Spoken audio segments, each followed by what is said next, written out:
ఓం మహాగణాధిపతయే నమః. ఓం గురుభ్యో నమః. ఓం శ్రీమాత్రే నమః. పరమేశ్వర స్వరూపమైనటువంటి జ్యోతిష, వాస్తు మరియు ఇతర అనేకమైనటువంటి శాస్త్రములను మనకు అందించినటువంటి మహర్షులకి నమస్కారం. హయగ్రీవ హయగ్రీవ హయగ్రీవేతి యో వదేత్ తస్య నిస్సరతే వాణీ జహ్నుకన్యా ప్రవాహవత్. అరుణాం కరుణాతరంగితాక్షీం ధృతపాశాంకుశపుష్పబాణచాపాం అనిమాదిభిరావృతాం మయూకైః అహమిత్యేవ విభావయే భవానీం. శ్రీమాత్రే నమః. ప్రేక్షకులకి ఆ లలితాంబిక అమ్మవారి యొక్క అనుగ్రహం పరిపూర్ణంగా కలగాలని మనస్ఫూర్తిగా కోరుకుంటూ మనం ఈరోజు చెప్పుకోబోయేటువంటి టాపిక్ ఏమిటి అని చెప్పి చూసుకున్నట్లయితే, శుక్రగ్రహము ప్రతి ఒక్కరికి కూడా ఒక్కొక్క గ్రహము ఒక్కొక్క ఫలితం ఇస్తుంది. శుక్రుడు ధనానికి, సుఖానికి, వివాహానికి, లగ్జరీగా ఉండేటువంటి విషయాలకి కారకుడు. కాబట్టి మీకు గనక శుక్రగ్రహ అనుగ్రహం కావాలి, ప్రతి ఒక్కరూ కోరుకుంటారు శుక్రగ్రహ అనుగ్రహం కావాలండి, నాకు శుక్రమహర్దశ నడుస్తుందంటే ఓ మంచి దశ అనుకుంటారు. కానీ ఆ శుక్రదశ ఒక్కోసారి కొంతమందికి యోగించదు, కొంతమందికి యోగిస్తుంది. ఇప్పుడు ఆ శుక్రుడు యోగించాలంటే ఏం చేయాలి, ఏ దేవతారాధన ఎలా చేసుకోవాలి, అదేవిధంగా మీ లగ్నం నుంచి శుక్రుడు ఎన్నో అధిపతి అవుతాడు, ఎన్నో అధిపతి అయినందుకు ఎటువంటి ఫలితాలు ఇస్తాడు, అదేవిధంగా మీకు శుక్రుడు ఫలానా గ్రహంతో కలిసినప్పుడు ఎటువంటి ఫలితాలు వస్తాయి. శుక్రుడు సహజంగానే వివాహ, భార్యాకారకుడు, ధనకారకుడు అని చెప్పుకున్నాం. కాబట్టి దీనికి సంబంధించినటువంటి పూర్తి వివరణ మనం ఈ యొక్క వీడియోలో చూద్దాం. అయితే ఈ విషయాలు ఏవైతే ఉన్నాయో చెప్తుంది నేనైనప్పటికీ కూడా చెప్పేస్తుంది సాక్షాత్ లలిత అమ్మవారిగా భావిస్తూ ఒక్కొక్క లగ్నము, లగ్నం తెలియని వారి రాశి నుంచి మనం చూసుకుందాం. మీన లగ్నము, మీన రాశి. మీనం వారికి కనుక చూసుకున్నట్లయితే శుక్రగ్రహము పర్టికులర్గా ఇక్కడ మీకు తృతీయ అష్టమ అధిపతి. తృతీయ అష్టమాధిపతి అయినప్పుడు ఏమవుతుందంటే, శుక్రుడు బాగున్నాడు అనుకోండి, ఇంక తిరుగుండదు. అంటే అలాగా చాలా సునాయాసంగా మనం చూస్తూ ఉంటాం.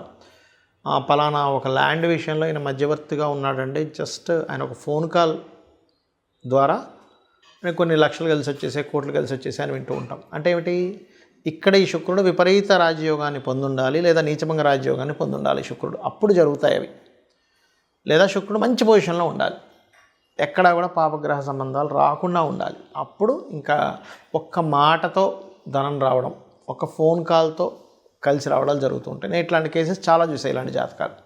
కానీ ఇదే శుక్రుడు కనుక పాడయ్యాడు, వీళ్ళు వెళ్ళి మధ్యవర్తిగా వెళ్ళి ఇరుక్కొని అక్కడ పోగొట్టుకుంటూ ఉంటారు.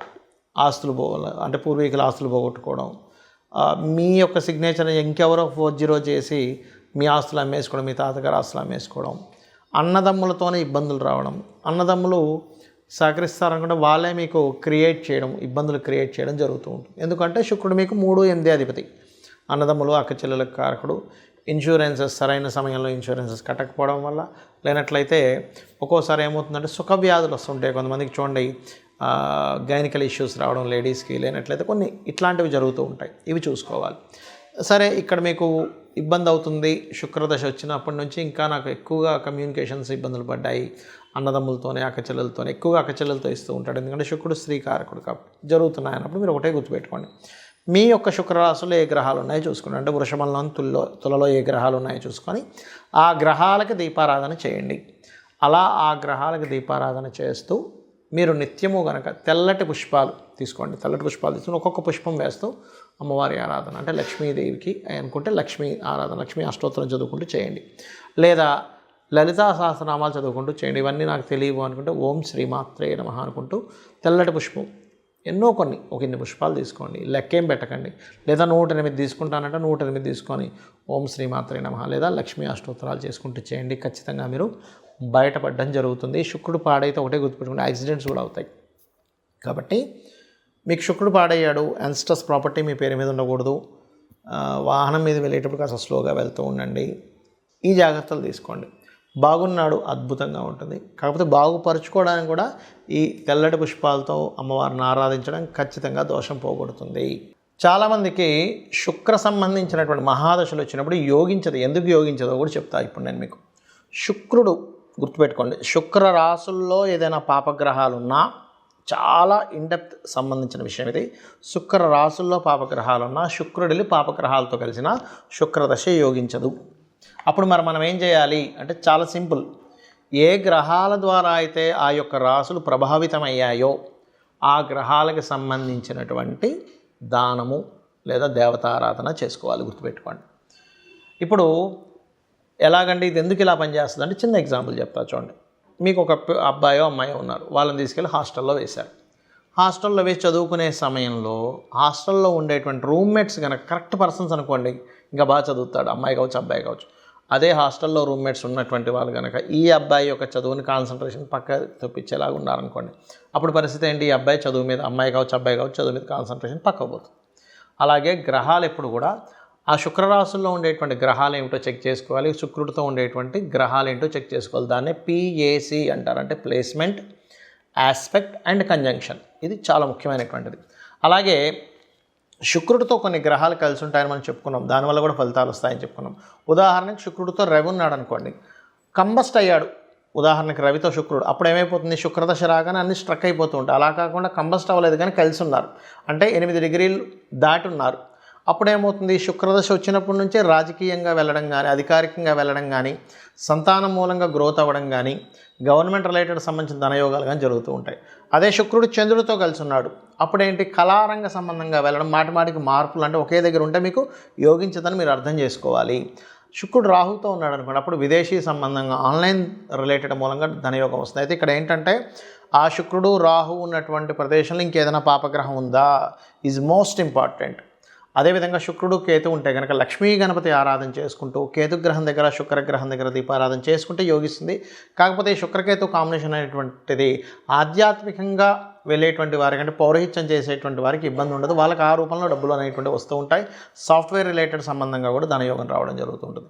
అదే శుక్రుడు బుధుడు కలిసి ఉన్నాడు, వ్యాపారం మూలంగా ధనయోగం. అయితే ఇక్కడ బాగా అర్థం చేసుకోండి, శుక్ర బుధులు కలిసి ఉన్నంత మాత్రాన్ని వ్యాపారం అని వెళ్ళకండి. శుక్ర రాశుల్లో ఉండే గ్రహాలేంటి, బుధ రాశుల్లో ఉండే గ్రహాలేంటి? ఉట్టి శుక్ర బుధులే ఉన్నారా, ఇంకేదైనా గ్రహం కలిసి ఉందా? ఎందుకంటే ఇప్పుడు శుక్రుడు బుధుడు కుజుడు కలిసి ఉన్నాడు, అప్పుడేమవుతుంది? వ్యాపారంలోకి వెళ్ళడం ద్వారా ఘర్షణలు వస్తూ ఉంటాయి. చాలా ఇంపార్టెంట్ ఇది, ఎందుకంటే ఒక ప్లానెట్ ఒక రిజల్ట్ ఇస్తుంది అన్నప్పుడు అది ఇంకా ఏ ప్లానెట్తో కలిసి ఉంది, అది ఏమి ఇవ్వబోతుంది, ఒక వ్యక్తి ఒక దాంట్లోకి అడుగు పెడుతున్నాడు అన్నప్పుడు ఆ అడుగు పెట్టినప్పుడు జరిగేటువంటి ఫలితాలు ఏమిటి, ఎలా ఉంటాయి అనేటువంటిది చాలా క్లీన్గా అబ్జర్వ్ చేయాలి. అదేవిధంగా మరొకటి ఏంటంటే శుక్ర శని కాంబినేషన్ ఉంది, పురుష జాతకం అనుకోండి. ఇది ఉదాహరణకి ఖచ్చితంగా వారికి వచ్చేటువంటి భార్య ఎవరైతే ఉన్నారో తను కూడా జాబ్ చేస్తుందని చెప్పొచ్చు. అలా కాకుండా కేతు కూడా కలిసి ఉన్నాడు, జాబ్ చేయదు. అంటే ఏంటి? ఒక ప్లానెట్ ఉన్నప్పుడు ఒక రిజల్ట్ ఇస్తుంది, కానీ అది ఇంకొక ప్లానెట్ వచ్చినప్పుడు దాని రిజల్ట్ మార్చుకుంటూ ఉంటుంది.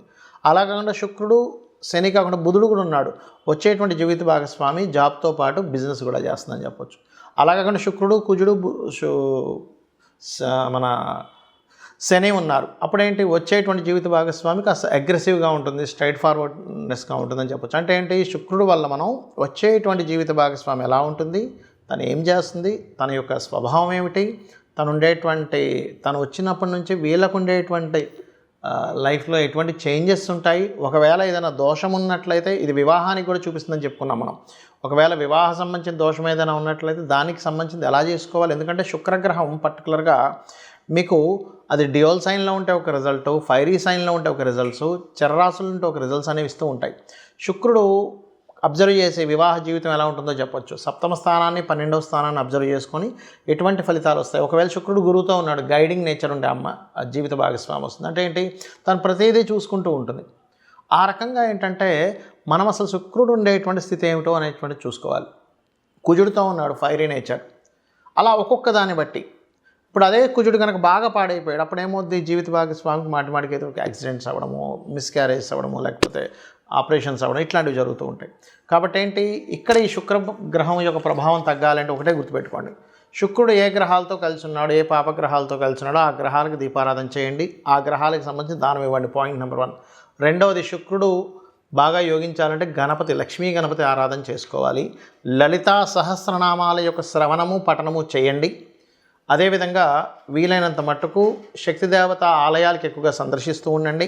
మరియు గోవుకి శుక్రవారం పూట చపాతీ, అంటే నూనె వేయకుండా ఉండేటువంటి చపాతీ మీద చక్కగా తేనెను పూసి 3 చపాతీలు తీసుకుని దాన్ని చిన్న చిన్న ముక్కలుగా చేసి శుక్రుడికి సంబంధించినటువంటి శుక్రుడు అధిష్టాన దేవత అమ్మవారి నామాలు చదువుతూ లలితాహాస నామాలు కావచ్చు, ఓం లక్ష్మీదేవి అయిన నమః అనుకుంటూ గోవుకు తినిపించండి. దీనివల్ల ఏమవుతుందంటే శుక్రుడి యొక్క అనుగ్రహం కలిగిందనుకోండి, ధనము, చక్కగా సుఖాలు, భోగాలు, భార్య ద్వారా అనుకూలత, వివాహం ద్వారా అనుకూలత కలుగుతుంది. శుక్రుడు అనుకూలించినప్పుడు ఏం జరుగుతాయంటే స్త్రీల ద్వారానే గొడవలు, వివాహం ద్వారా గొడవలు, ధనం ఎవరికైనా ఇచ్చి గొడవలు, ఇవి జరుగుతూ ఉంటాయి. కాబట్టి వీటి నుంచి మీరు బయటపడాలి. ఎందుకంటే స్త్రీ శాపం కూడా శుక్రుడి ద్వారానే చూస్తాం మనం. ఇవి జరగాలంటే నిత్యము అమ్మవారి ఆరాధన చేయండి. శుక్రగ్రహం యోగిస్తుంది. తద్వారా మీ యొక్క జీవితంలో సుఖము, సంతోషము, ధనప్రాప్తి అన్నీ కూడా కలుగుతాయి. కలగాలని మనస్ఫూర్తి కోరుకుంటూ శ్రీమాత్రే నమః.